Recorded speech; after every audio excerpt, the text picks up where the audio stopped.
Hi and welcome to this video, which is Empoword Journalism's sports panel featuring Ian Singleton and Heléna Hicks. Both are sports journalists and they give us an incredible insight into the work they do in sports and also about the journalism industry as a whole. We thoroughly hope you enjoy this video as we think it's incredible and gives us some amazing insight into the industry. If you enjoy, please like and subscribe and you'll get more content just like this coming your way. Thank you.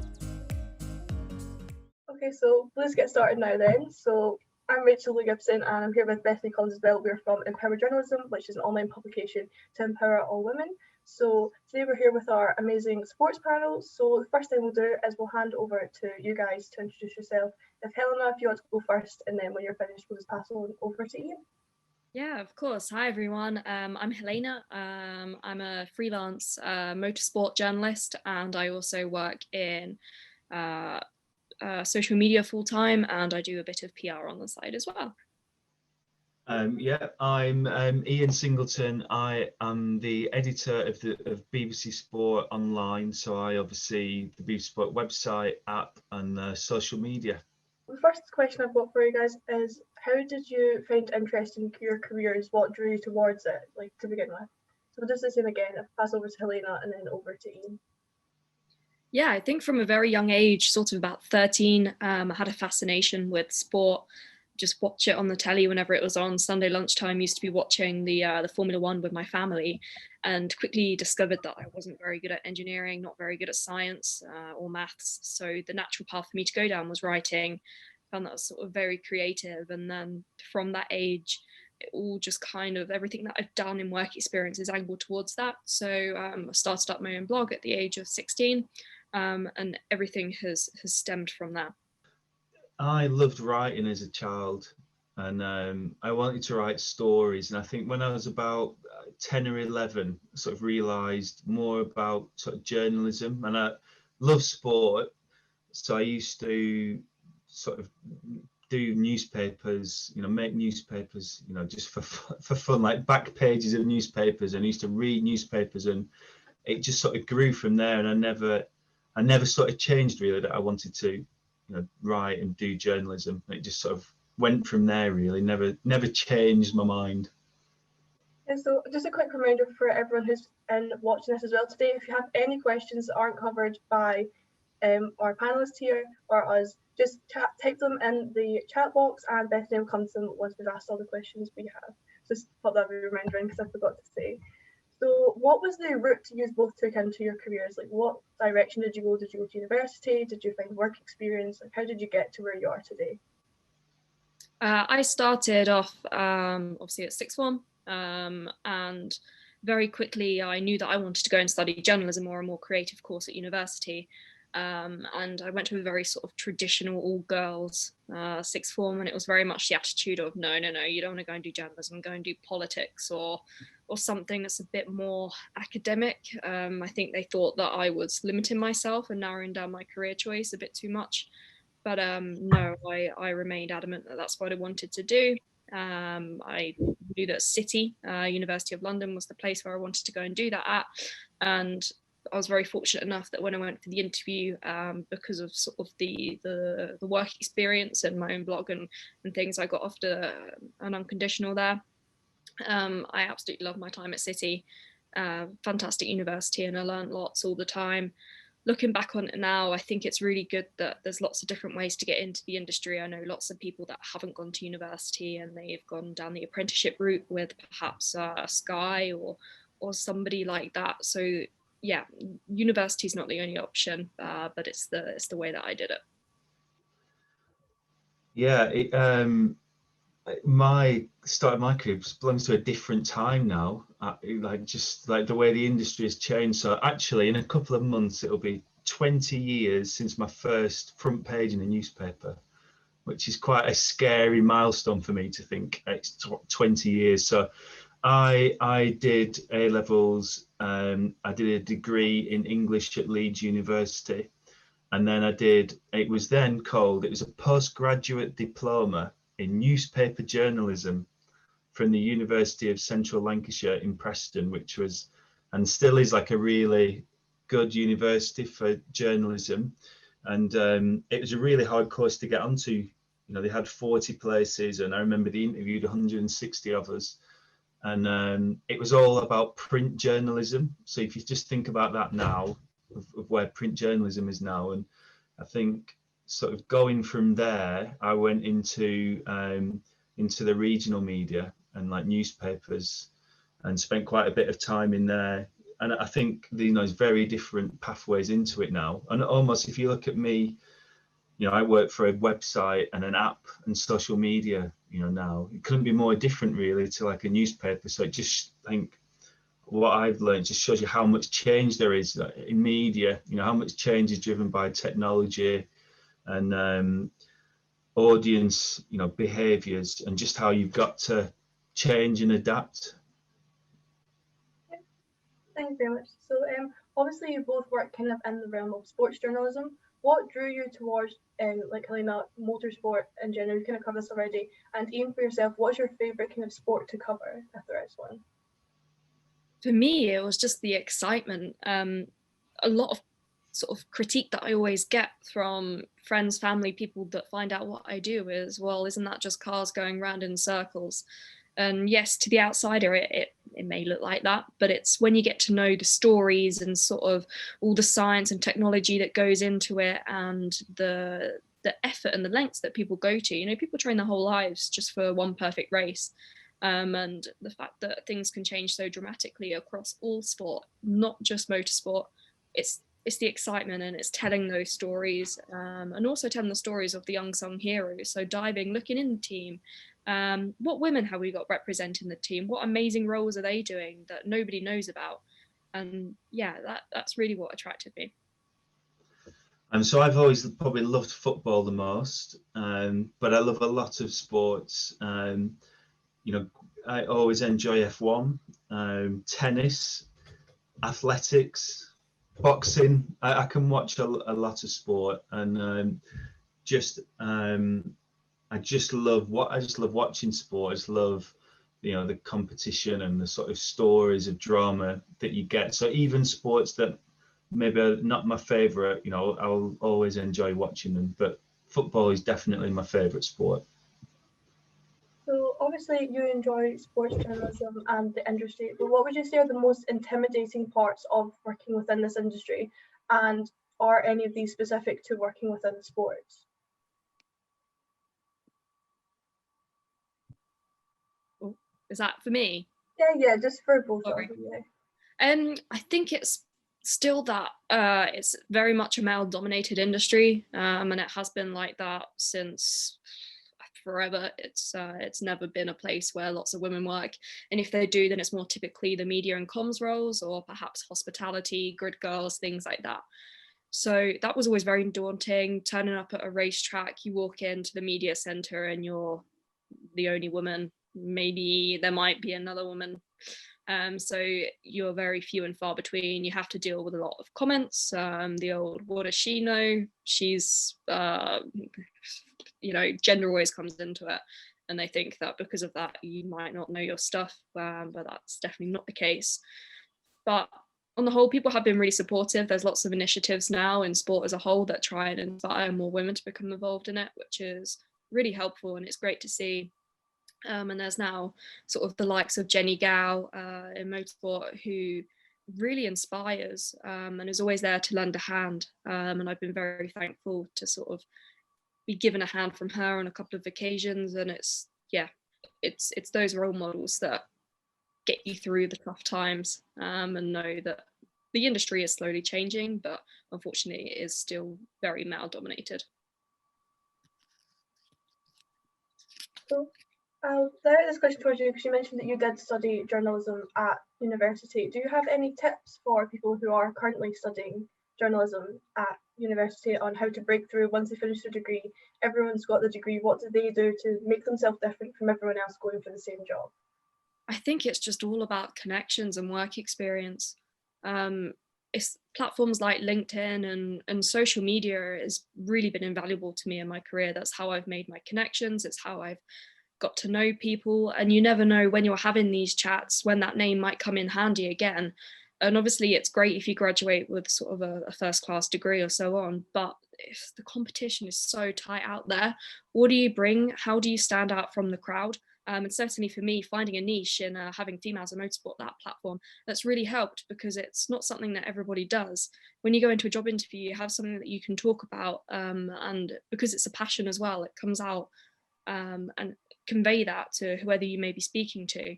So to stand out from the crowd, I think just show that you're writing all the time, show that you're willing and that you can go that extra mile to get the story or the piece of media that they need.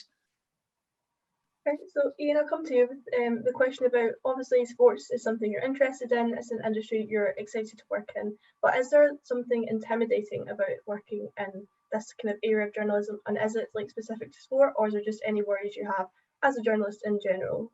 Yeah, I'm sorry about the interruption there. My daughter just wanted me to print out a poem for her work, so such is life at the minute. So I mean, I think at different levels, there's always, you know, things that are intimidating in any role, you know, because when things are new and you're learning them and you're learning about the people, and you know, when you start something that's new, you're nervous about getting it wrong. You know, you want to be able to fit in, you want to be able to find how you can do your voice, you want to be able to find how to progress. So I think all those stand at like at every job you do, and at every level you go, you find that. And I tend to go into sort of new situations and be a little bit more guarded, and sort of just keep my eye out for how, you know, what's everybody like, how is everybody, you know, try and get a handle on the characters, and then gradually show more of myself. I think in sports journalism, you know, it depends what you do, because it's obviously so broad. You know, if you're in the sort of more newsy side of sport, it can be really competitive with stories. You know, that can be intimidating. I think coming into journalism, I always think that journalism's, you know, like a meritocracy, in that the best idea can be had by anybody in the team rather than a hierarchy. But sometimes that can be quite a difficult thing to break through. You know, you can be a junior person and have the best idea and do it, but sometimes in organizations they can be seen to be like a hierarchy. I also think that particularly in sport, you know, there's some real like growth areas in sport. I think women's sport in particular, you know, we've seen at the BBC, you know, of our coverage of lots of women's sport, just how much that's growing. And I think that's not always easy if you're passionate advocating about a sport that's growing, and you know, maybe there's people who not on the same page, maybe they've got a more traditional view. So I think there can be lots of different types of challenges, you know, that you've got, and I think you just have to find your own way through what works for you when you go into those environments, and just ultimately try and focus on what you can do, you know, to shine. So the other question was, for university students, obviously a lot of people are on some larger courses, some smaller courses, but then they're all going for a handful of jobs, and especially in sport, there's perhaps less than someone who wants to go into features or just magazine journalism. What would you recommend to university students, like, to make them stand out from the crowd, especially in the world of sports? Yeah, it is really difficult to stand out, because you know, there's a lot of competition. So you've got to look across a few things, I think. So I'd look at your own social media. I think, you know, make sure, you know, you've got a good LinkedIn, and that you're thinking about that professionally. I would suggest to think of, like, because Twitter in particular is very open. So start to think about your Twitter, you know, in a professional way, because if I've got a CV, I'll always Google someone, and usually you get LinkedIn and Twitter, and you'll have a look at what people are posting. So it's just worth thinking about that, and think about how that, you know, what is the portrayal of yourself that you're putting out through there. I think I would sort of look at maybe the area where you're studying or where you're living. You know, what opportunities in media are there close to you, but then also look, you know, what opportunities are there available that you might be able to take advantage of more remotely. And I think, you know, starting to get experience, and then people that can be like references for you that you've worked with, and just demonstrating things that you've done will help. And I've seen some really like creative people, and some things that just like stand out. I remember interviewing somebody once who'd applied, and they hadn't been employed by anybody to do live blogs, but they'd been doing their own live blogs, which they could show that I've been doing my own live blogs, and they're good. So that I remember that catching my eye. So I think you want it to be authentic. You've got to find where it's authentic and it's you. But I think just looking to portray yourself on those platforms in a professional way, and also just getting experience under your belt, and eye-catching experience is going to help you stand out. But I think if you just say you're on a course and your application is you've just done this course and there's not really any like practical experience being demonstrated or things that you've gone above extra to do, you're not really going to stand out. So it's very competitive. Like, I would imagine if we put an advert out for a journalist, we might get 500 or 600 applications, and we might only interview 12 people, and we might only have one job. So it's really competitive. Yeah, thank you so much. So this one is kind of more directed towards Helena. Obviously, you have previously mentioned in this call that the sports journalism world and the sports world in general can be very male dominated. Do you have any fears going into it, and have you faced any adversity or sort of stereotypes as women in that kind of male dominated industry? Yeah, let's get the negatives out of the way first. I don't like to talk about the negatives. Always turn them into a positive. Yeah, I think especially considering I started my own blog and wrote for people that way, and I mentioned about using social media, in particular Twitter, to grow my online presence.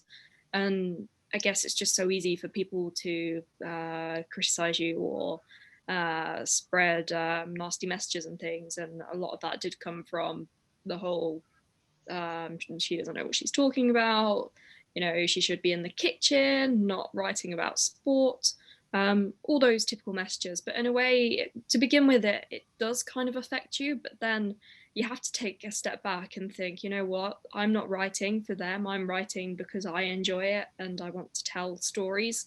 So you have to grow a thick skin. And I remember turning up at a racetrack once, and then it was, they just went, what is this bitch doing here? And that was like, okay. And then it just makes you work harder because you want to prove them wrong.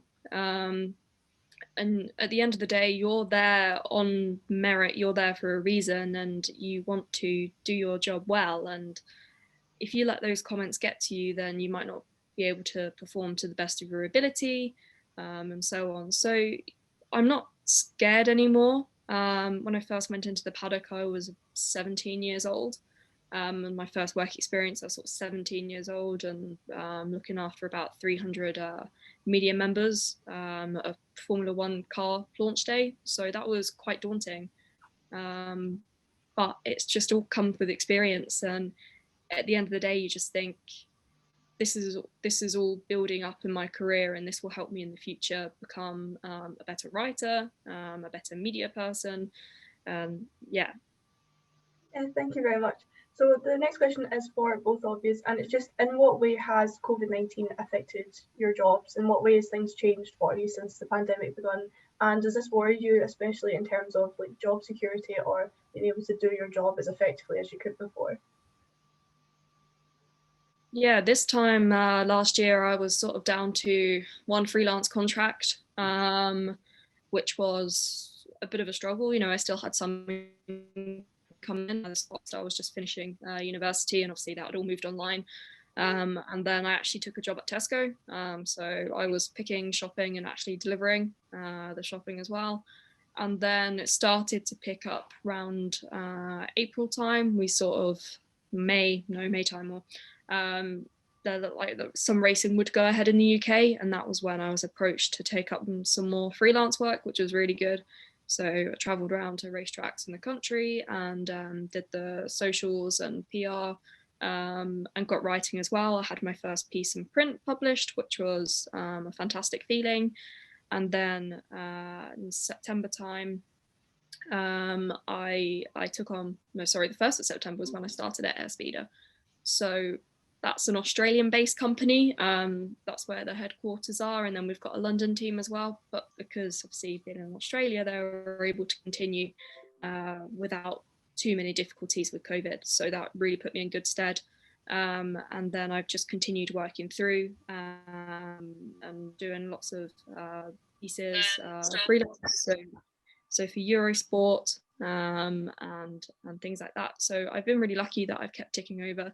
Obviously, the things that have changed is not going into the office and learning to adapt to work from home. I moved to London in September as well. So that was strange, moving to the city and obviously having to adapt to that. But no, I've been very, very fortunate that I've managed to secure a job and continue working throughout the pandemic. Definitely. And Ian?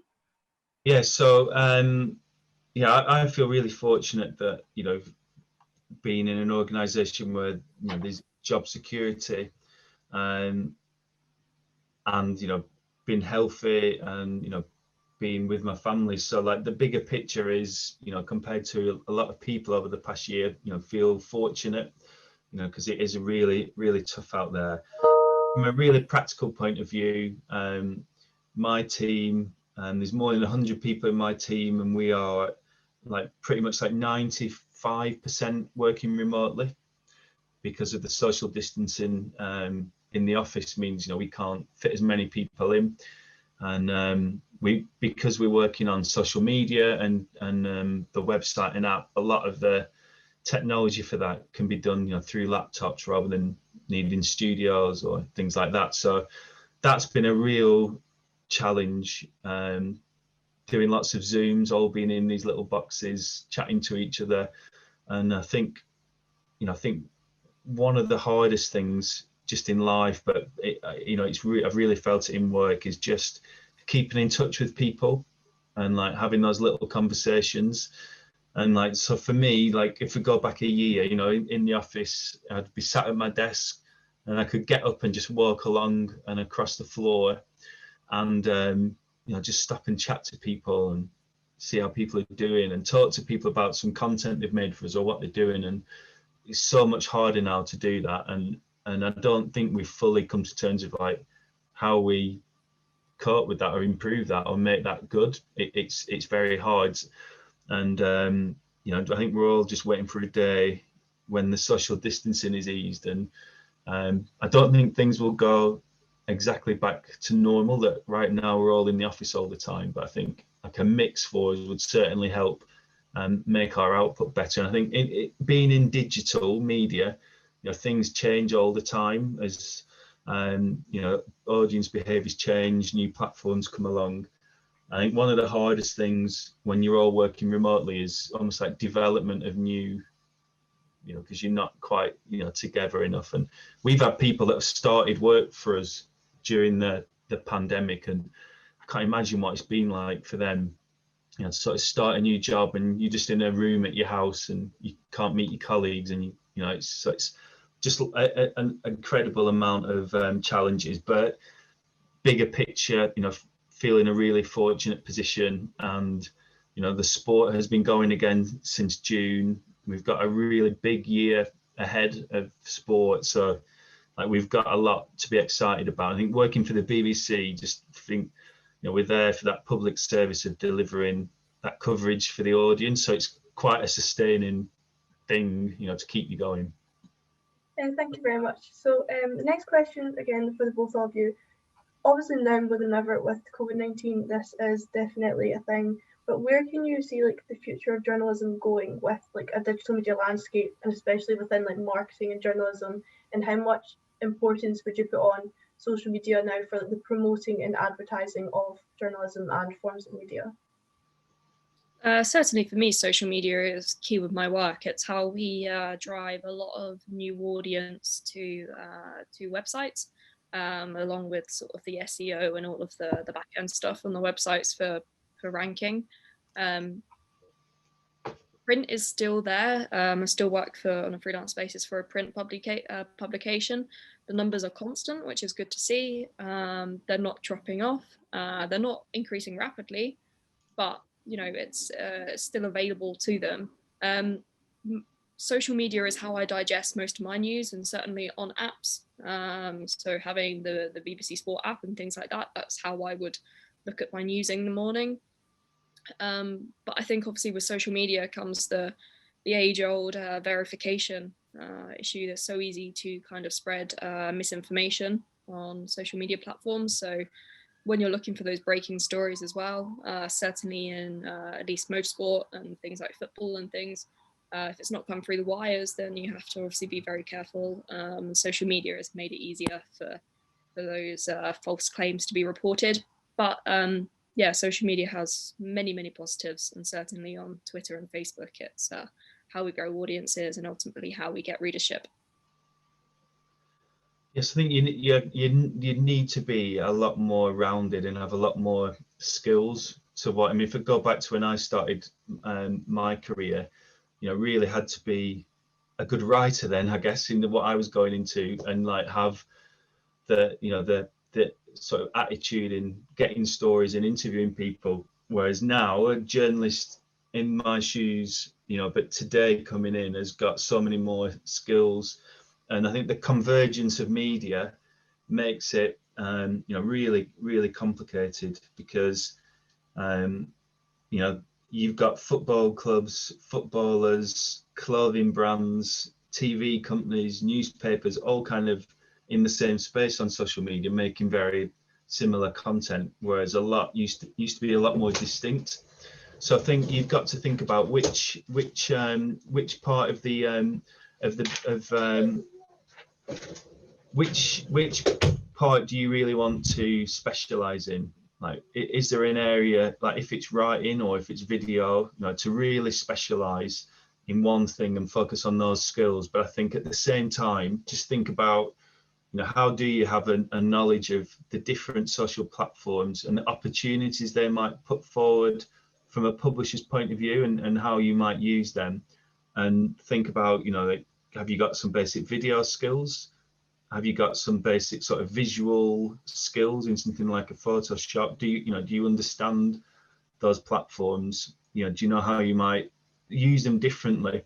So I think it's much more complicated now, but you probably want to think of what's one thing I really think I can stand out, but then how can I get a good level of understanding on the other? So I think it's a lot more complicated, and depending on where you end up working, every role might be different in terms of which bit of it you're cranking up. You might work for somewhere where Instagram stories are really important, and then you might work for somewhere else where they're not as important, and it's Twitter that's important, and you might work somewhere else where it's TikTok is the main thing, and somewhere else where they're really focused on Snapchat Discover, somewhere else might be focused on YouTube, and all of those would lead you down different techniques and skills to produce. I think it's a real, really challenging. I think that's where, having a real interest in it yourself, to have the knowledge, reading a lot of the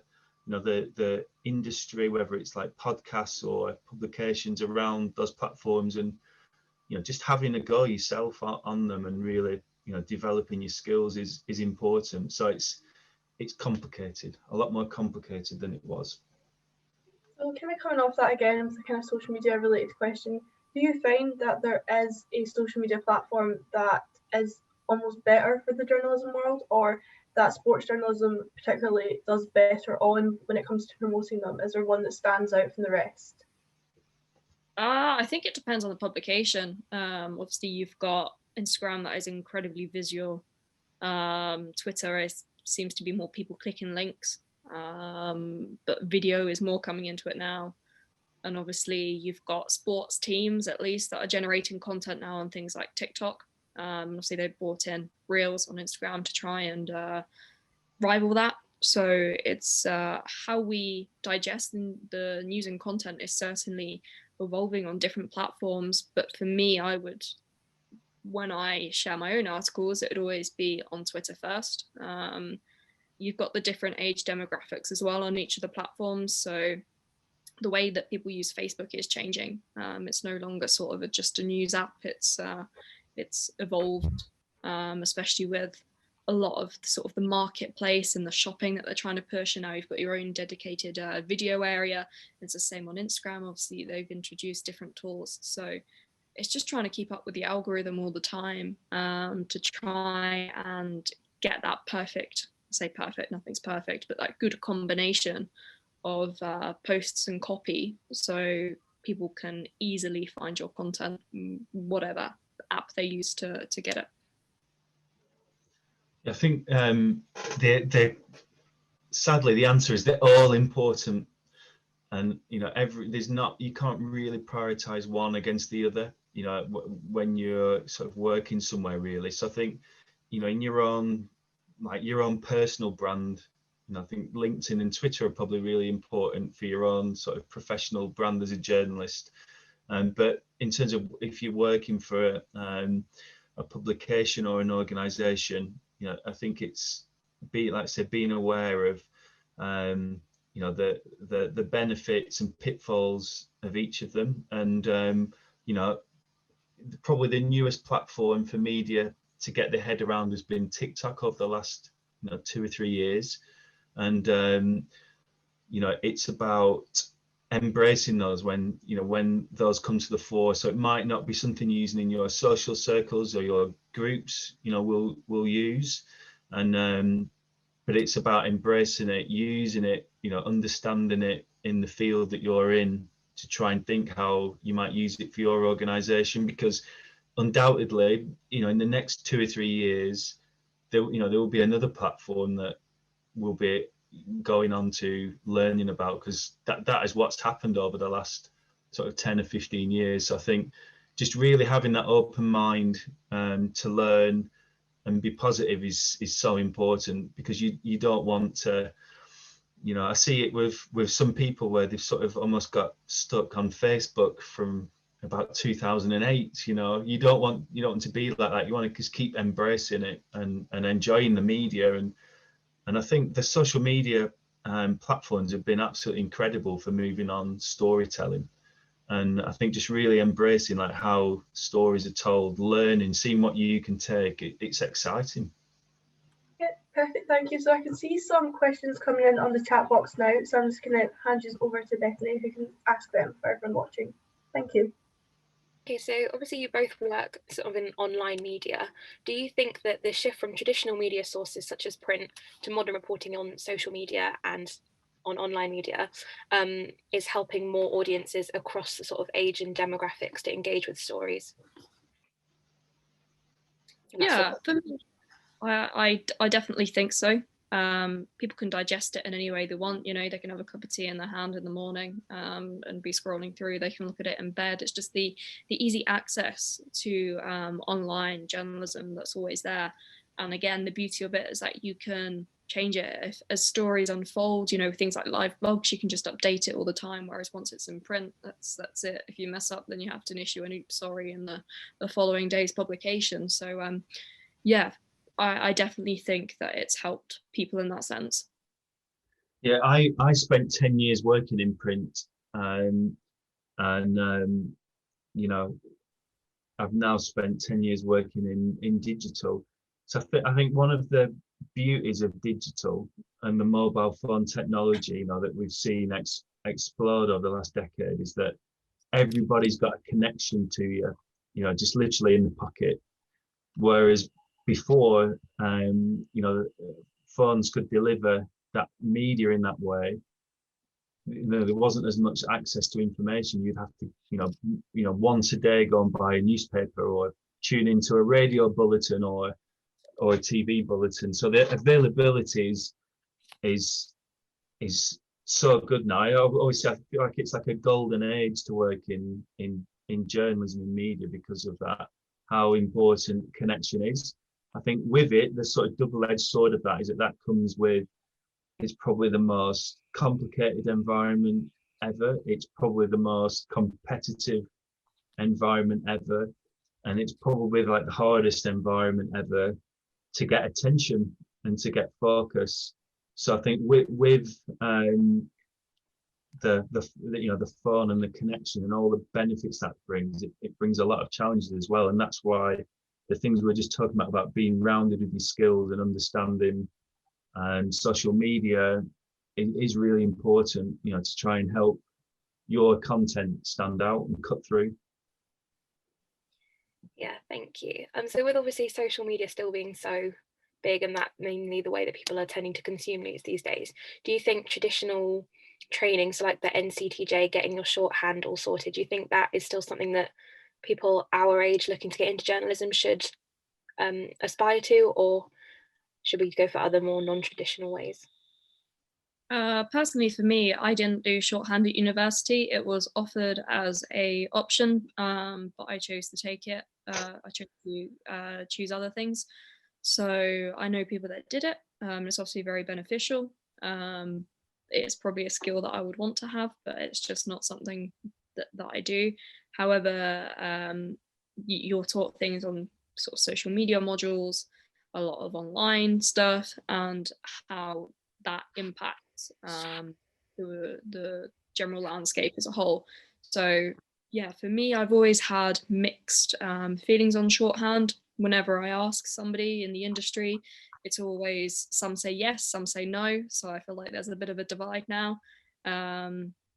Yeah, I feel like, just having a dictaphone is obviously, they're so easily available, and you can record media on your phone now if you're just using it to transcribe something and not for any audio purposes. So there's different options out there, but I still think shorthand, if people learn it today and they can do it, then I think that's fantastic.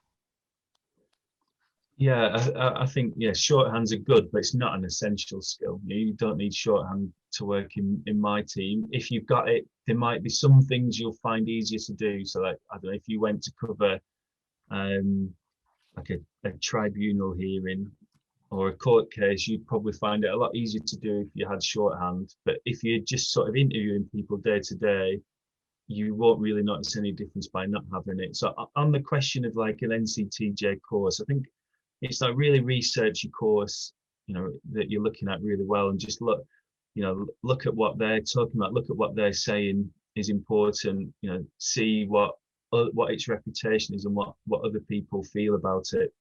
I think a lot of the fundamentals on their NCTJ courses are things that can stand you in really good stead for your career. They can give you just a lot of grounding in your journalism, in your approach. But again, that probably depends on which area of sports media you were wanting, to go into. If it was wanting to sort of go into written, more journalistic side, it's probably more useful than if you wanted to go into more of like a social media engagement side. So I think I just really look at it really, really carefully and just think about what you want to do. And, when you're getting experience at different places, speak to the people there about what's important and how you get in there. So you've got to sort of try and piece your way through it to what your goal is. Thank you.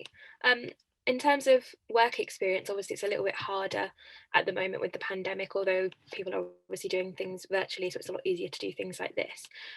How would you recommend going about getting work experience at the moment, and would it be possible to do sort of virtual work experience in your field?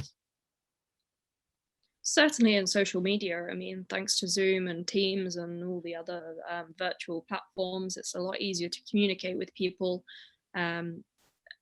You don't get the same sort of face-to-face interaction, which is obviously hard. It's a lot easier to articulate yourself when you're there in person with somebody. Although, things like online blogs and websites, they're always looking for content creators. And there's always an abundance of opportunities for that. It just depends. More often than not, they want you to work for free. And obviously, while you're gaining experience, that's all well and good. But it just depends what route you want to go down. I know that a lot of people, when you want to go into motorsport, no matter what side it is, they always want you to have live experience, so being at the track, seeing it firsthand and reporting on it, whether that's Formula One, whether that's rally, or World Endurance Championship. So yeah, they need you to have that on-hand experience. On the PR side of things are a lot more difficult now. Obviously you can't go into the office, you can't have work experience people there to shadow you, which is a real shame, but I really hope that does change. But in terms of online blogging and content, then that's still definitely an option at the moment. Yeah, it's a real challenge at the moment. At the BBC, it's managed centrally. There's like a work experience program that's run a few times a year, and there's quite a big selection process, and then people are using like all the different areas that there are at the BBC. Now, we've not had any since this pandemic came in, so that tells you that is a really difficult area. But I think the advantage of digital is that, as I said before, you can produce content without needing to be in an office. So it's probably just looking at are there any opportunities to do work for people that you can just be getting some examples of work that can build up. But that is really difficult, and it's really difficult being a freelancer in this environment. It's really difficult being a new starter at an organization.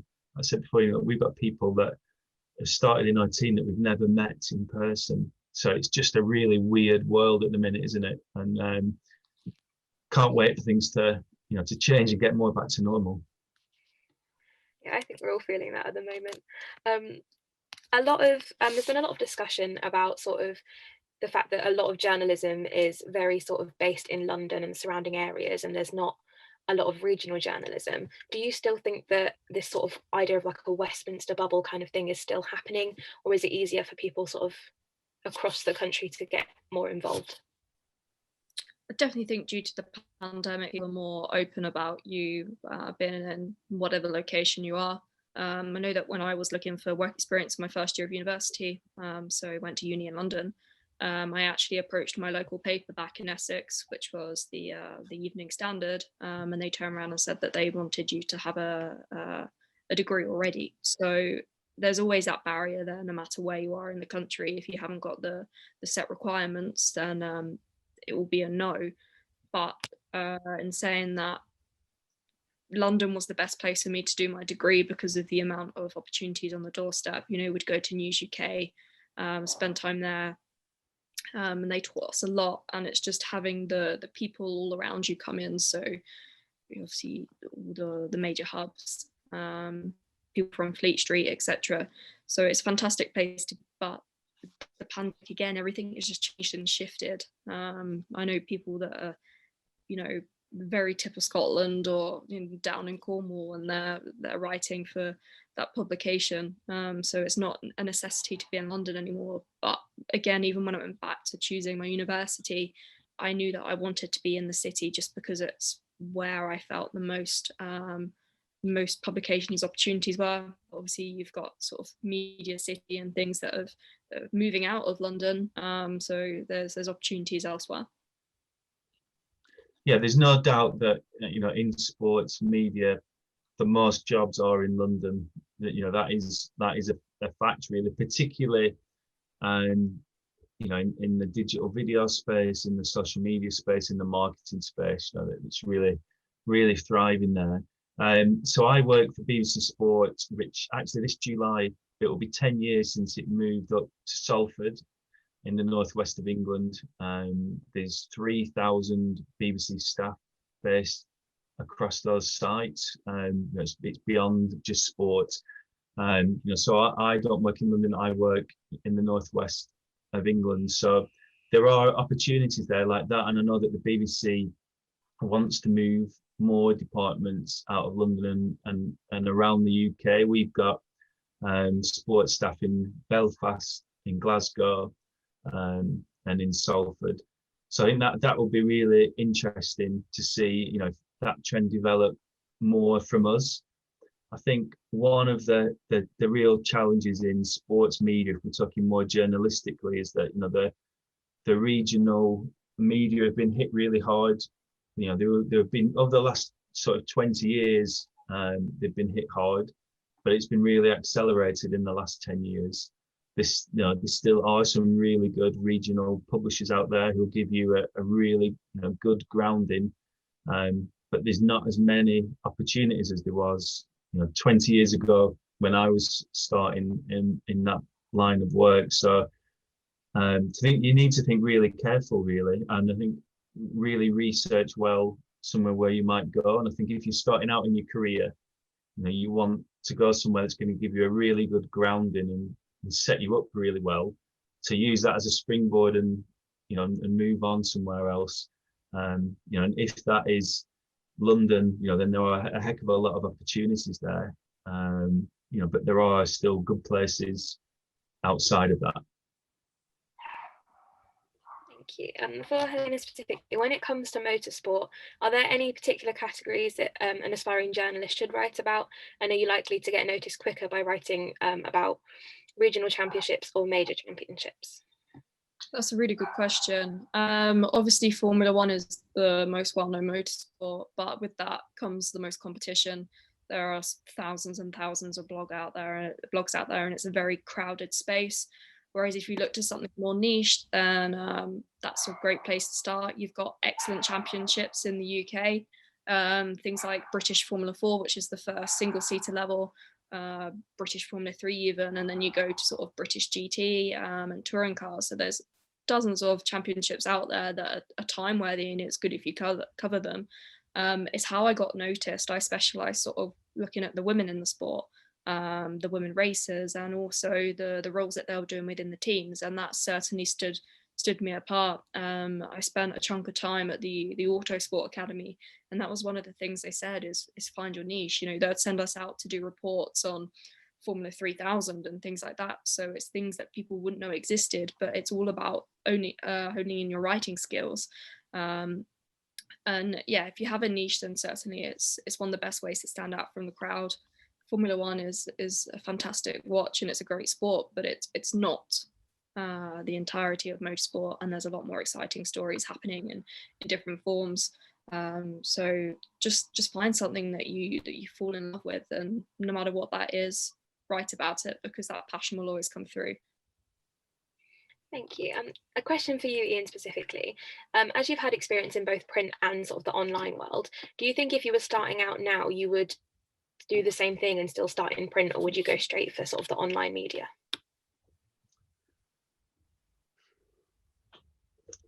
I think I'd probably want to get into online more quickly now. Yeah, definitely.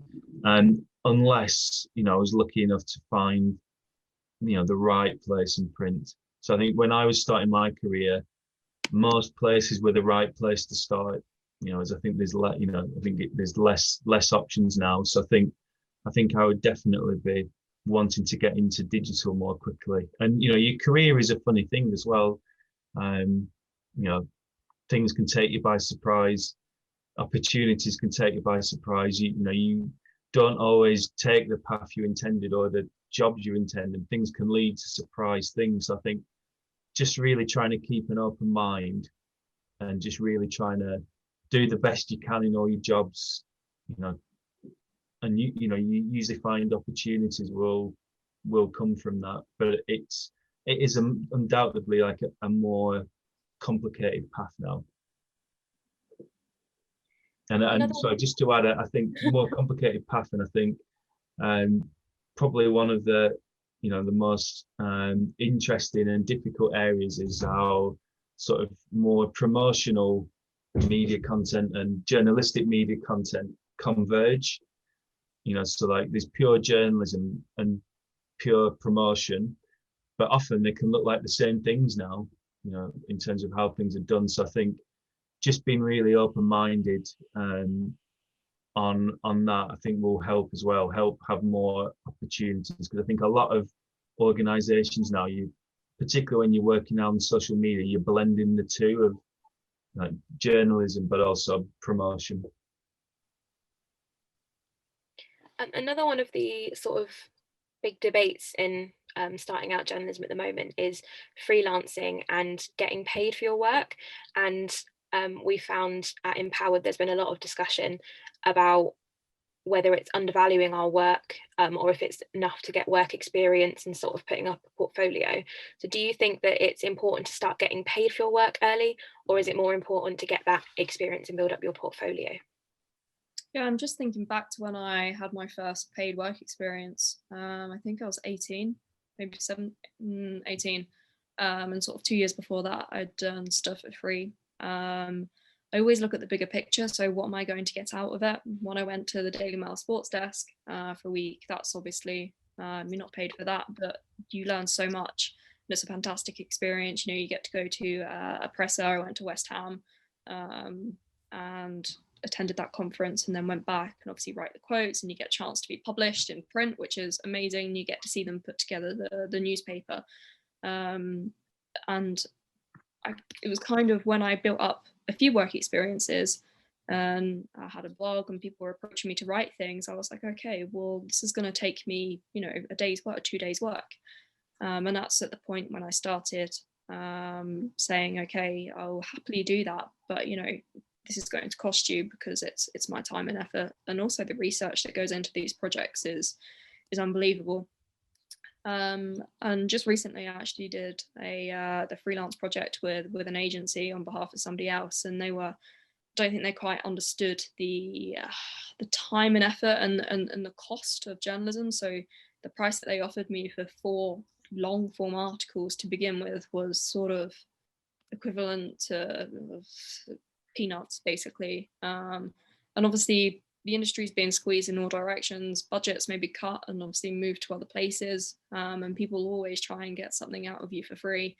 I was actually approached by a big organization not so long ago, and they're like, we love your work, please do this, but it's great for exposure. And it was like, well, I'm at a point now where I don't want to be doing that. For Females in Motorsport, the site that I run, I have a couple of people freelancing and they do transcriptions for me. And I made a point of paying them. You know, it's not massive amounts, but the fact is, if I was in their position a couple of years ago at university, starting out my career, then I kind of think that's the least you can do. But yeah, people always need interns, people always need work experience, and if you won't do it for free, then there's going to be hundreds of other people that will do it for free. In particular, media is you always hear the stories of people that haven't been able to afford to work for free. And so I do think it's the age-old the question of people perhaps that come from a more wealthier background, they might get the more opportunities because they can afford to do an internship and earn no money for 6 months whilst living in London. But certainly for me, that was never the case. So perhaps I felt like I missed out on some of those things. But yeah, the piece of advice I would give is weigh up what you're going to get out of it. How much time is it going to take? And is it really worth it? Yeah, I think you say it really well. There's probably a time at the start when you probably need to do some work experience, you know, when you haven't got much to demonstrate about what you are, but you don't want to be doing that for a long time because you need to start earning money. You need, you know, so how you do that kind of depends on the organizations that you kind of make contacts with and where you can work. So it is really, you know, really challenging. There are, you know, like at the BBC, we wouldn't use people in that way, like in that free way. We would always pay for content. And I hear what you're saying about that, you know, some people who've got a more privileged background can do a lot of free work because they've been propped up. So I think things like apprenticeships are really good things to look for. So they're really competitive. You know, but we had 2 apprentices in our team who joined after college and did a 2-year apprenticeship with us and are now on staff because they did so well. So you know, there are ways into the industry, so you kind of almost need to like appraise where would you like to work and research those organizations and what they do. And I think if you're degree or your course or where you're studying have got some, you know, well-connected tutors as well. They can give you quite a bit of intel about, you know, good places, bad places, you know, and just help you go through it. But so it is a bit of a minefield, and I think, you know, it is really hard. You know, it's been a really hard decade. You know, there's a financial crash, there's a print industry declining. Now we're in a pandemic. You know, there's some really difficult things that are happening, aren't they, in the economy, and have been happening for a while. And it's really challenging when you're starting out, but you don't want to work for free for much longer than you have to. Don't do that to yourself. Just a fun one then before I hand back to Rachel to wrap up everything. What's been your most memorable story that you've covered, and have you ever been starstruck by anybody? Yeah, it was Lewis Hamilton that got me. I would do the same. Growing up watching him, it was like, okay, he's cool, you know. And again, through social media, he's been portrayed in perhaps not the most authentic light. So there's lots of fake news about him, and obviously the stories that get taken out of control. But I've worked with him on 2 occasions now, and he is just probably the most humble, most polite person that you'll come across in the paddock. And he's also got a very good sense of humor. And it was working with him that, you know, first saw him in the room and I was like, oh my God, this is insane. What am I doing here? I'm 18 years old and standing here. But no, it's just getting to grips with it. Like last year, I was working at the same event that Jenson Button was competing at, you know, again, another Formula One world champion. And 5 years ago, I would have been like, oh my God, I really want to get a photo with him. But now that doesn't even cross your mind, because you know that you're there to do a job for your employer. And if you do that, then that's very unprofessional. Yeah, that's being said, if I would come across somebody like Damon Hill, for example, then obviously he's one of the greats of the sport and it might be a bit different. But whenever I'm working, that always comes first and foremost. So you just have to put anything like that to the back of your mind and focus on the task at hand. Yeah, I've been fortunate enough to have a lot of really good experiences. I think working at the BBC, it's hard to beat working on the Olympics, you know, because the BBC is just so important to people with the audiences that we get, and we've got all of the rights, and it's just a feel-good event. So working on the Olympics is always amazing. And I agree with what you said there, like, you sort of lose the starstruck side, you know, because you have to, because it just becomes business. But a really nice memory that I had was when Anthony Joshua just won his first world title. He was in our building and I had to go and pick him up so we could do our interview with him. And as I went into the room, his manager just went, just hang on a minute. And I was like, okay.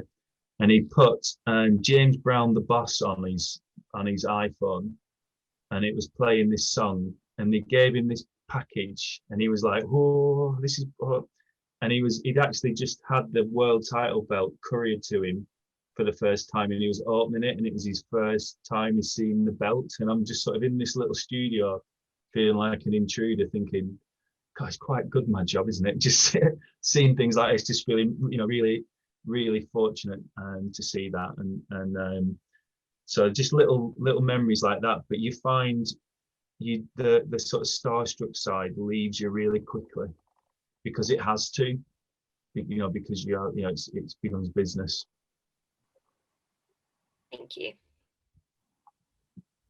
So that wraps up this workshop for today. I just want to say a massive thank you for our wonderful panel for attending today, and everyone for coming along and watching on. We have some more workshops coming up in the next few weeks. If anyone watching this one would like to attend some more. And yeah, that's it. Just thank you again for speaking to us. I definitely know that I've took on a lot as someone who's recently become interested in sports journalism. So I hope that is the same for others. I can't imagine it wouldn't be. And yeah, thanks. Could I just say one more thing to everybody, if that's all right? Yeah, if anybody wants to know anything more about sports journalism, you know, just message me on Twitter. If you're at a stage where you think you want to work as a freelance, we are actually recruiting for freelancers at the minute. So if you look on my Twitter, there is actually a link on there to an open advert for BBC Sport looking for freelancers. So I just wanted to get that plug in there before we finished. Yeah, perfect. Well, thank you very much, everyone, for attending. Thank you.